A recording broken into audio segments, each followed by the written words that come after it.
Hello बच्चों, मैं हूं प्रबल प्रताप और स्वागत करता हूं आप सभी का इंडिया के लार्जेस्ट लर्निंग प्लेटफॉर्म अनअकैडमी पे।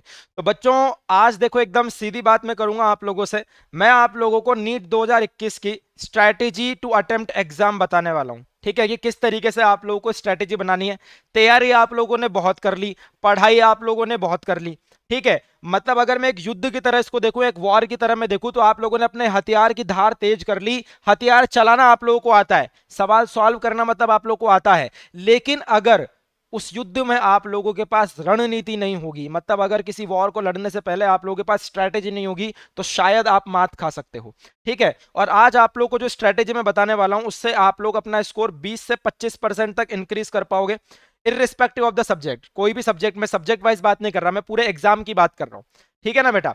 तो स्ट्रैटेजी कैसे मैटर करेगी ना, कि तुम लोग ना पढ़ तो बहुत लिए हो, 1 साल 2 साल तुम लोगों ने तैयारी कर ली है, तुम्हें टॉपिक आते हैं, लेकिन एग्जाम हॉल में जैसे ही मेरे लाल तुम लोग जाते हो ना, सांसें फूल जाती है लोगों की। आधी जनता का कॉन्फिडेंस तो वहीं खत्म हो जाता है, आधी नहीं, मतलब आधी तो बहुत कम बोल दिया, 90% जनता वहीं फैल जाती है, सांसें फूल जाती है एग्जाम में, कि यार ये मेरी जिंदगी का वो एग्जाम है जो डिफाइन करेगा कि मैं डॉक्टर बनूंगा कि नहीं बनूंगा। ठीक है, तो यहां पे रणनीति बहुत ज्यादा काम आने वाली है। देखो, पढ़ाई करने वाले बच्चे बहुत सारे हैं, तुमने करी है, तुम्हारे साथ साथ बहुत सारे बच्चों ने करी है, लेकिन हर बच्चा ना रणनीति के साथ नहीं खेलेगा, हर बच्चा स्ट्रैटेजी के साथ नहीं खेलेगा। भाई, जब तुमने भी पढ़ाई करी है, उसने भी पढ़ाई करी है, तो फिर तो सबने पढ़ाई करी है, तो सब डॉक्टर बन जाने चाहिए, सबका सिलेक्शन हो जाना चाहिए, लेकिन ऐसा नहीं होगा ना। सीटें लिमिटेड हैं। तो तुम में बाकी लोगों से अलग क्या है कि तुम लोग इस एग्जाम को अच्छे से क्रैक कर पाओगे? वो है ये स्ट्रैटेजी। स्ट्रैटेजी क्या है, मैं आप लोगों को बताता हूं। देखो, अगर मैं आप लोगों के नए वाले नीट पैटर्न की बात करूं, है ना, मैं आप लोगों के बात करूं कि जो न्यू नीट पैटर्न आया है आप लोगों का। ठीक है, न्यू नीट पैटर्न में क्या है कि भैया फिजिक्स केमिस्ट्री बायोलॉजी में पहले तो आप लोगों के 45 45 45 ऐसे क्वेश्चंस आते थे, 45 45, और बायोलॉजी में 90। ठीक है, अभी क्या किया है नए नीट पैटर्न में, 35+15 में तोड़ दिया गया है ये। ठीक है, 35+15 में ये तोड़ दिया गया है। 35+15 और बायोलॉजी का जूलॉजी बॉटनी हो जाएगा, तो ये भी 35+15 ऐसे तोड़ दिया गया है। तो ये 15 क्वेश्चंस उन वाले पार्ट में से हैं जो कि आपके ड्यू टू पेंडेमिक आपका सिलेबस रिड्यूस कर दिया गया था। और अगर पेपर के मैं टफनेस लेवल की बात करूं, तो आप लोग देख सकते हो कि पेपर जो है हर साल, अगर मैं 2016 2017 से अगर ऑब्जर्व करना चालू करूं, तो पेपर आसान आता जा रहा है। ठीक है, 2019 में 2020 में इतना आसान पेपर आया था ना कि जनता पागल हो गई थी, बिल्कुल बावली हो गई थी कि भाई इतना आसान पेपर कैसे आ गया। और उसका रीजन था बेटा पेंडेमिक, है ना, उसका रीजन क्या था? पेंडेमिक अपना 2020 का। और वही सेम रीजन अभी यहाँ पे भी अप्लाई हो रहा है। तो जहां तक पूरा एक्सपेक्टेशन है कि पेपर आप लोग का इजी आने वाला है, और जब पेपर इजी आता है ना बेटा, तो कंपटीशन और ज्यादा बढ़ जाता है, क्योंकि इजी पेपर आएगा तो उस सवाल को करने वाले और ज्यादा बच्चे होंगे, उस सवाल को कर पाने वाले बच्चे और ज्यादा बढ़ेंगे, क्योंकि आसान सवाल आया। मुश्किल में तो चलो ठीक है, किसी को आता है किसी को नहीं आता है, आसान सवाल अधिकतर जनता को आएगा, तो कंपटीशन आपका फिर बढ़ जाता है। तो वहां पे आपकी स्ट्रेटेजी क्या आने वाली है? देखो, ऐसा तो नहीं होगा, इजी पेपर का मतलब ये है कि हलवा डाल देंगे तुम्हारे सामने कि भाई खा लो इसको, ऐसा तो नहीं होगा। मतलब ऐसा होगा इजी, मीडियम और हार्ड, ये टफनेस लेवल होता है हमेशा। तो आप लोगों को पेपर अटेम्प्ट किस तरीके से करना है ना भाई, सबसे पहली बात कि आप लोगों को कोई मतलब ईगोइस्टिक नेचर तो रखना ही नहीं है बिल्कुल भी पेपर अटेम्प्ट करते टाइम, कि भाई ये सवाल ये तो मैंने सबसे पहले देखा, ये तो भाई मेरे से होना ही चाहिए, अगर ये नहीं हुआ ना मेरे से सवाल, तो मैं आगे के सवाल अटेम्प्ट नहीं करूंगा। ये बेवकूफी बिल्कुल नहीं करनी है। मैं लिटरली इसको बेवकूफी कहूंगा, इसको मोटिवेशन नहीं कहते कि भाई ये सवाल तो मैं करके जाऊंगा, है इसको बेवकूफी कहते हैं। है ना, कोई ईगो ईगो वाली बात नहीं रखनी अपने को सवाल से कि ये सवाल तो मैं पहले करूंगा तभी आगे बढ़ूंगा, है। आप लोगों को पेपर अटेम्प्ट करना है 3 राउंड में, 3 राउंड में। ठीक है, आप लोगों को पेपर अटेम्प्ट करना है बेटा, 3 राउंड में आप लोगों को पेपर अटेम्प्ट करना है। ठीक है, पहले राउंड में क्या होने वाला है, दूसरे में क्या होने वाला है ना, और तीसरे राउंड में आप लोग क्या क्या करोगे, सारी बात बताता हूं मैं आप लोगों को। ठीक है, पहले राउंड में तुम क्या करोगे? देखो, जैसे तुम्हारे सामने पेपर मिले ना, ऐसे पागलों की तरह ना टूट मत पड़ना उसके ऊपर, ये भी करना ये भी करना ये भी करना है, टूटना नहीं है अपने को बिल्कुल। तसल्ली से अपना टेम्परामेंट बिल्कुल मैनेज रखना है ना। और टेम्परामेंट मैनेज रखने के लिए तुम्हें उस टेस्ट के लिए हाइप ना बने, इसके लिए तुम्हें पहले जरूरत है कि तुम ऑलरेडी काफी अच्छे टेस्ट दे चुके हो। इस बात पे भी मैं आऊंगा अभी आप लोगों के लिए, है ना। तो तुम्हें पेपर को पहले एनालाइज करना है। तो सब फॉर एग्जांपल तुम सबसे पहले कोई सा भी सब्जेक्ट जो तुम्हारा फेवरेट है, मैं फिजिक्स की बात करूंगा, चलो ठीक है, मैं सबसे पहले फिजिक्स लेके बैठा, तुम्हारी मर्जी है तुम पहले क्या अटेम्प्ट करो, सबकी अपनी अपनी होती है इसमें मर्जी। मैं फिजिक्स लेके बैठा ना, ये नहीं कि मैंने पहला सवाल देखा और मैं पहले सवाल को लग गया सॉल्व करने, निकल के भाई साहब मुश्किल था पहला सवाल और नहीं हो पाया, लगे पड़ा हूं मैं, मरा पड़ा हूं उस सवाल में, नहीं। तुमने पहला सवाल पढ़ा, तुम्हें लगता है कि हाँ तुम बहुत आसानी से कर पाओगे, टिक मार दो, अगले पे आ जाओ, करना नहीं है अभी, अगले पे आ जाओ। तुम्हें लगता है कर पाओगे, ठीक है, तुम्हें लगता है कर पाओगे, ठीक है, टिक मार दो। तुम्हें लगता है कि भैया ठीक है मैं हाँ थोड़ा सा कोशिश करूंगा, तो हाँ मैं कर तो दूंगा, लेकिन थोड़ा सा टाइम कंज्यूमिंग होगा, ठीक है। एक होता है कि नहीं भाई ये तो मुझे बिल्कुल भी नहीं आता, ये तो मुझे बिल्कुल भी नहीं आता, बट हाँ ठीक है, अगर मैं इसको बढ़िया से टाइम दूंगा ना तो शायद मैं कर पाऊं। तो इन तीन कैटेगरी में आप लोगों को सवालों को तोड़ना है। पहली कैटेगरी, ये तो बहुत आसान है, मैं एकदम कॉन्फिडेंट हूं, मैं इसको फोड़ ही दूंगा, टिक मार लो उस पर, अगले सवाल पे बढ़ जाओ, लग मत जाना वहीं पे अभी। अगले सवाल को देखो, देखा तुम्हें लगता है हाँ ये भी मैं बहुत आसानी से कर पाऊंगा, टिक मार ले। अगले वाले सवाल पे नहीं है, मतलब इसको एकदम ऐसा तो नहीं कि चुटकी बजाते कर दूंगा, लेकिन हाँ थोड़ा सा मैं इसको करूंगा ना, कैलकुलेशन इधर उधर करूंगा, थोड़ा सा टाइम दे दूंगा, तो ये मैं कर पाऊंगा, डैश मार दे, है ना। और जिसको तुम्हें लगता है कि नहीं भाई ये तो ये टॉपिक मेरा बहुत वीक है, या फिर ये सवाल मेरे पल्ले ही नहीं पड़ रहा कि क्या हो रहा है, क्रॉस मार दे, आगे बढ़ जा। तो पहले तुम्हें शुरू में थोड़ा सा टाइम लगेगा, 2-5 मिनट लगेंगे मुश्किल से 5 मिनट लगेंगे, तुम्हारे पूरे फिजिक्स के पेपर का राउंड मर जाएगा तुम्हारा। और ऐसा नहीं है कि पूरा सॉल्व कर करके देख रहे हो तुम लोग कि कर पा रहा हूं कि नहीं कर पा रहा हूं। भाई सवाल पढ़ के पता लग जाता है, आदमी को अपनी औकात पता होती है कि ये सवाल मैं कर पाऊंगा कि नहीं कर पाऊंगा, सवाल देखते उसको आईना दिख जाता है कि ये सवाल मेरे से होगा कि नहीं होगा, ठीक है। तो तुम्हें ये मार्क कर लेना है पहले तो भैया कि कैसे हो रहा है, ये मेरे से होगा कि नहीं होगा। अब तुम्हें पहला राउंड चालू करना है, जिन सवालों पे तुमने टिक मारे हैं उनको निपटाओ भाई पहले। क्योंकि भाई ऐसा तो है नहीं कि आसान सवाल कम नंबर का है और मुश्किल सवाल ज्यादा नंबर का है, ऐसा तो है नहीं।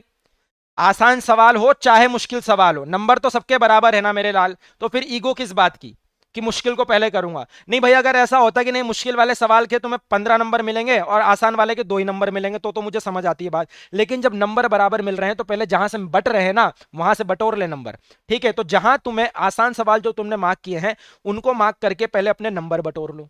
नंबर बटोर गए मतलब तुम्हारे काफी सारे नंबर आ चुके हैं, और वो आसान सवाल ऐसे होंगे बिल्कुल फॉर्मूला बेस्ड। फिजिक्स बहुत आसान आने वाली है, लिख के ले लो मेरे से। पैटर्न पैटर्न ऑब्जर्व कर लो तुम लोग, मतलब तुम लोग पैटर्न अगर देखोगे ना तो कंट्रोवर्सीज किन क्वेश्चंस में होती है तुम्हारे, या तो बायोलॉजी के क्वेश्चंस में होती है या केमिस्ट्री के क्वेश्चंस में होती है। फिजिक्स के पेपर में पिछले कुछ साल में देखना तुम लोग किसी भी क्वेश्चन में कंट्रोवर्सी नहीं हुई है, क्योंकि सिंपल फॉर्मुला बेस्ड क्वेश्चन आते हैं यार। कंट्रोवर्सी तब होती है बायोलॉजी में इसलिए हो जाती है क्योंकि लैंग्वेज का उलटफेर हो जाता है, कि कोई क्या लैंग्वेज समझ लेता है, कोई क्या लैंग्वेज समझ लेता है, इसलिए कंट्रोवर्सी हो जाती है। कोई कोचिंग क्या आंसर देती है, कोई कोचिंग क्या आंसर देती है, एनटीए क्या आंसर देता है ना। लेकिन फिजिक्स में फॉर्मुला बेस्ड क्वेश्चन आ रहे हैं, आसान आसान सवाल आ रहे हैं, तुम लोग पहले मार्क कर लो भाई, है ना। आसान आसान सवाल, तुमने ये फॉर्मूला लगाया, फॉर्मूला है, वैल्यू डाली, फॉर्मूले में वैल्यू डाली, आंसर निकाला, मौज ले ली, चलो भैया अगले सवाल पे चलो, ठीक है। अगला सवाल फोड़ा। ऐसे करते करते पहले राउंड में तुम्हें पहले आसान सवाल निपटा ले। दूसरे राउंड में तुम्हें क्या करना है, पहले राउंड में तुमने कौन से सवाल निपटाए भैया, पहले राउंड में निपटाए तुमने टिक वाले सवाल, दूसरे राउंड में निपटाने हैं तुम्हें डैश वाले सवाल। डैश वाले सवाल कौन से थे, जो तुम्हें पता है तुम कर तो लोगे लेकिन जो थोड़ा सा लेंदी है, जिसको करने में थोड़ा सा तुम्हें टाइम लगेगा, है ना, उसको निपटाओ। ये वाले सवाल तुमने ठोक लिए, बहुत बढ़िया बात है। अब तीसरे राउंड में तुम्हें ये वाले सवाल ठोकने, जो तुम्हारे बस के नहीं है। बस के नहीं है मतलब ऐसा नहीं जो तुमने पढ़ा ही नहीं है ना टॉपिक। पहली बात तो ऐसा होना नहीं चाहिए कि तुमने कोई टॉपिक नहीं पढ़ा, बट इन केस अगर तुम कोई टॉपिक पढ़ के नहीं जा रहे हो तो ऐसा नहीं है कि तुम उस पर लगे रहे हो। तुम्हें लगता है हाँ कि इसमें मैं कोशिश करूंगा ना, इसमें मैं थोड़े हाथ पैर मारूंगा तो मैं अपना आंसर निकाल पाऊंगा सही से, तो उनको बचा हुआ टाइम तुम यहाँ पे दोगे। बचा हुआ टाइम तुम यहाँ पे दोगे, समझ पा रहे हो मेरी बात को। और जब तुम इस तरीके से करोगे ना कि पहले आसान आसान सवाल ठोक लिए, तो आसान सवालों का पोर्शन ज्यादा होगा। नीट की बात कर रहे हैं क्योंकि अपन, है ना, और पेंडेमिक सिचुएशन में नीट की बात कर रहे हैं, तो आसान सवालों का पोर्शन ज्यादा होगा। तो जब तुम आसान सवाल एक बार ठोक लोगे ना भाई, अंदर से तुम्हारे अंदर कॉन्फिडेंस आएगा एकदम तगड़ा वाला कि हाँ भाई बढ़िया चल रहा है, मजा आ रहा है। और कॉन्फिडेंस बहुत गजब चीज होती है भाई। कॉन्फिडेंस अगर तुम्हारे अंदर है ना क्वेश्चन सॉल्व करने का, जो मुश्किल सवाल है ना उसको भी तुम कॉन्फिडेंस कॉन्फिडेंस में समेट ले जाओगे भाई, सूत ले जाओगे उसको भी। साफ बात बता रहा हूं, ये मैंने देखा है बच्चों को ये एक्सपीरियंस करते हुए, मैंने खुद ने भी एक्सपीरियंस किया है जब मैं खुद तैयारी कर रहा था, ठीक है। तो ये सारी बातें आप लोगों को दिमाग में रखनी है। अगर तुमने पहला सवाल किया और तुम उसको करने बैठ गए और अगर तुमसे वो अगर नहीं हुआ भाई, इतना बेकार कॉन्फिडेंस लेवल हो जाता है ना, इतना गिर जाता है ना कॉन्फिडेंस लेवल, कि तुम्हारे बस की नहीं है कि आगे तुम अपने आप को 200 मिनट तक टिका पाओगे उस एग्जाम हॉल में। अपने आप को उन 200 मिनट तक तुम लोग टिका पाओगे एग्जाम हॉल में, बस की नहीं रहती फिर। इसलिए पहले तुम्हें अपना कॉन्फिडेंस भी बढ़ाना है, क्योंकि सबसे इंपॉर्टेंट मैटर करेगा तुम्हारा टेम्परामेंट। पढ़ के तो बहुत लोग जा रहे हैं, लेकिन जब सांसें फूल जाती है ना एग्जाम हॉल में, तो फिर आधी जनता धराशायी हो जाती है। और तुम्हें अपनी सांसें नहीं फूलने देनी है, तुम्हें अपने आप का कॉन्फिडेंस बढ़ाने के लिए पहले आसान आसान सवाल को निपटाते चलना है, आसान आसान सवाल को निपटाते हुए चलना है। सेकंड राउंड में जो तुम्हें लगता है कि हाँ तुम कर लोगे, थोड़ा सा टाइम देके वो कर लो। उसके बाद जो बचा हुआ टाइम है वो मुश्किल सवाल में दे डाल, बचा हुआ टाइम मुश्किल सवाल में दे डाल। बराबर बराबर टाइम बांट लो भाई, है ना। अपना टाइम डिसाइड कर लो, मुझे फिजिक्स को इतने मिनट देने हैं, केमिस्ट्री को इतने देने हैं, बायोलॉजी को इतने देने हैं। समझ पा रहे हो बात को, समझ पा रहे हो बात को, पक्की बात, ठीक है। तो जो भी टाइम है ना, जैसे फॉर एग्जाम्पल तुम 50 मिनट दे रहे हो फिजिक्स को, फॉर एग्जाम्पल तुम 50 मिनट दे रहे हो फिजिक्स को, तो 50 मिनट में से तुमने पहले जब आसान सूत लिए, फिर तुमने मीडियम सूत लिया, तुम्हारे पास सफिशिएंट अमाउंट ऑफ टाइम बचेगा कि तुम इसमें दे पाओ। और उस दे पाने की वजह से, क्योंकि ये जो मुश्किल वाला सवाल है ना बेटा, ये तुम्हारी रैंक डिसाइड करेगा। ये मुश्किल वाला सवाल तुम्हारी रैंक डिसाइड करेगा। आसान सवाल को तो हर बच्चा करके आएगा, और उस आसान सवाल को अगर तुमने गलत कर दिया तो तुम फैल जाओगे भाई, नीचे लटक जाओगे बिल्कुल। और मुश्किल वाला सवाल तुम्हारी रैंक डिसाइड करेगा, तो इसलिए मुश्किल वाले सवाल को बचा हुआ टाइम आराम से दे के आना। फिर तो तुम ऐसे टिक मारोगे, अरे भाई ये सवाल भी हो गया, मतलब मजे आ रहे हैं अब। फिर तुम्हारा कॉन्फिडेंस बूस्टअप होगा। यही 3 राउंड तुम्हें फिजिक्स के लिए करने हैं, केमिस्ट्री के लिए करने हैं, जूलॉजी के लिए करने हैं, बॉटनी के लिए करने हैं। ये 3 राउंड में तुम लोगों को पेपर देना है। और पेपर में तुम्हारी सांसें ना फूले, पेपर में तुम्हारा टेम्परामेंट मेंटेन रहे, इसके लिए ये जरूरी है। देखो कोई भी काम अपन पहली बार करते हैं ना तो नर्वस होते हैं, है ना। नीट के एग्जाम हॉल में तुम एग्जाम देने के लिए पहली बार जाके बैठ गए, तुम नर्वस हो जाओगे। लेकिन वैसे ही एग्जाम अगर तुम पहले से दे के रखोगे तो तुम्हारी सांसें नहीं फूलेंगी। कैसे दे के रखोगे? अन अकेडमी है तुम लोगों के लिए। भाई हम लोग तुम्हारे लिए क्या लेके आए ना, ये चीज देखो। All India mock test series लेके आए हैं तुम लोगों के लिए, नीट यूजी 2021 के बच्चों के लिए एक्सक्लूसिवली। ठीक है, तो ये तुम्हें बताएगा कि तुम कहां स्टैंड करते हो। तो तुम्हारे लिए 5 फुल सिलेबस के मॉक टेस्ट करवाएगा अन अकेडमी, और हिंदी और इंग्लिश दोनों में मौजूद है। हिंदी और अंग्रेजी दोनों में मौजूद है। टेस्ट तो आप सभी लोगों को देना है ना। 28 अगस्त से ये टेस्ट आप लोगों के चालू होंगे, 2 से 5, यही टाइम होता है नीट का भी अपना। तो तुम्हारा पूरा नीट की फील तुम्हें यहाँ पे अनअकैडमी दिलाएगा, ताकि यहाँ 5 मॉक टेस्ट देने के बाद जब तुम छठा मेन एग्जाम देने जाओगे ना, तो तुम्हारी सांसें ना घबराएं, तुम्हारी सांसें ना फूले, तुम्हारा जीना घबराए। समझ पा रहे हो बात को। और ये टेस्ट सबसे खास बात, कंप्लीटली फ्री ऑफ कॉस्ट है आप लोगों के लिए। आप लोग फ्री ऑफ कॉस्ट एनरोल कर सकते हो यहाँ पे। देखो इसकी खास बात बताता हूँ मैं आप लोगों के लिए। सबसे इंपॉर्टेंट बात यार ये है कि ये आप लोगों के लिए हिंदी और इंग्लिश दोनों में अवेलेबल है, यानी दोनों मीडियम के बच्चे इसको दे सकते हैं। साथ ही साथ इसमें ऑलरेडी 3.5-4 लाख बच्चे आप लोग मिलकर एग्जाम देने वाले हो अन अकेडमी का, ठीक है।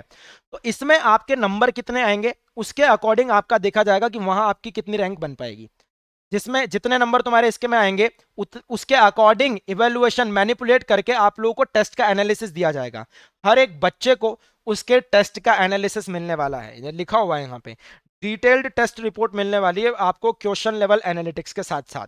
तो आपकी एक तरीके से रैंक प्रेडिक्टर की तरह काम करेगा कि आप कहां स्टैंड कर रहे हो, कौन से टॉपिक आपके कमजोर हैं, कौन से टॉपिक में आपको क्या चीज की मेहनत करने की जरूरत है, ये बताएगा आपको Unacademy.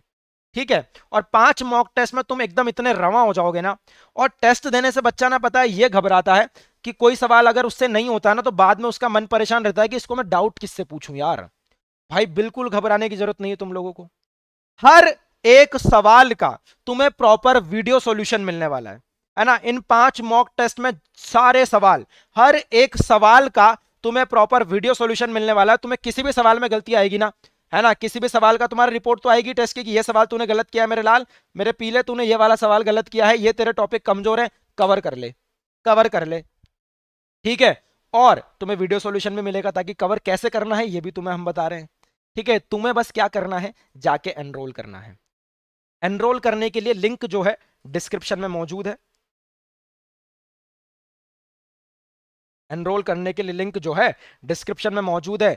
Free of cost enrol करने के लिए आप लोग मेरा कूपन कोड यूज कर सकते हो, दैट इज PRABAL। ये मेरा नाम है, ठीक है, मेरा नाम है प्रबल। तो ये आप लोग अगर यूज करोगे तो आप लोग फ्री ऑफ कॉस्ट एनरोल कर पाओगे इसमें। और एनरोल आप सभी लोगों को करना है, क्योंकि टेस्ट अगर तुम लोग यहाँ पे देके जाओगे तो तुम्हें वहां पे अटपटा नहीं लगेगा कि भाई मैं तो नीट का एग्जाम देने आया हूं, है ना। तुम्हें ऐसा लगेगा it's just like routine, just like routine तुम्हें फील होगा, और रूटीन जैसा जब फील होगा ना तो तुम लोग मचा के आओगे मेरे लाल। और ये जो स्ट्रैटेजी मैंने बताई है ना, ये अगर अपना ली ना तुम लोगों ने, तो भाई तुम लोग जितने भी नंबर लेके आ रहे हैं ना, उससे 20 से 25% नंबर तुम ज्यादा लेके आ पाओगे। ये मत सोचना कि हवाबाजी में कह रहा हूँ कि 20% नंबर तो बहुत होते हैं सर, लेके आएगा मेरे लाल। क्योंकि नीट एग्जाम सिर्फ ज्ञान का खेल नहीं है, सिर्फ ज्ञान का खेल नहीं है, पूरी रणनीति चाहिए आप लोगों को, क्योंकि ये एग्जाम आपको डिसाइड करेगा कि आप डॉक्टर बन रहे हो कि नहीं बन रहे हो।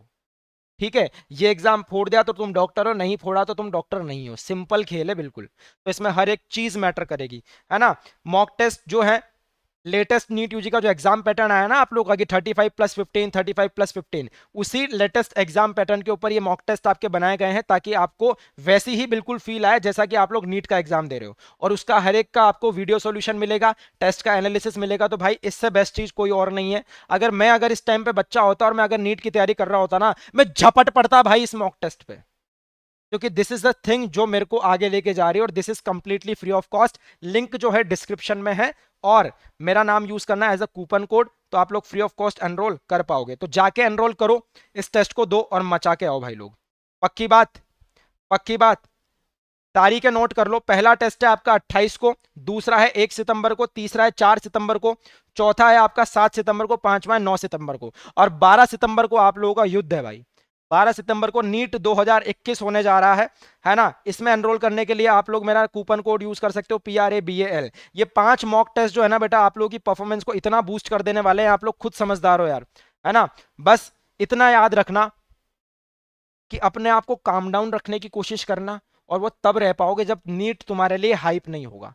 कोई भी चीज तुम्हारे लिए अगर हाइप होगी तो तुम अपने आप को काम डाउन नहीं रख पाओगे। तो इसलिए मॉक टेस्ट जाके जरूर दो, ठीक है। मॉक टेस्ट जाके जरूर दो, ताकि तुम्हारे कामनेस बनी रहे जब तुम नीट के पेपर में जाओ। बस समाप्त, खत्म बात भाई, इतनी। ठीक है, पक्की बात। तो इन बातों का आप लोगों को ध्यान रखना है। बाकी इसी के साथ समाप्त करते हैं अपने सेशन को, ठीक है। तो स्ट्रेटेजी का ध्यान रखना, और ये मॉक टेस्ट जरूर देना। एनरोल करने के लिए लिंक जो है डिस्क्रिप्शन में, मेरा कूपन कोड यूज कर सकते हो, PRABAL, दैट्स माय नेम, और आप लोग फ्री ऑफ कॉस्ट एनरोल कर सकते हो।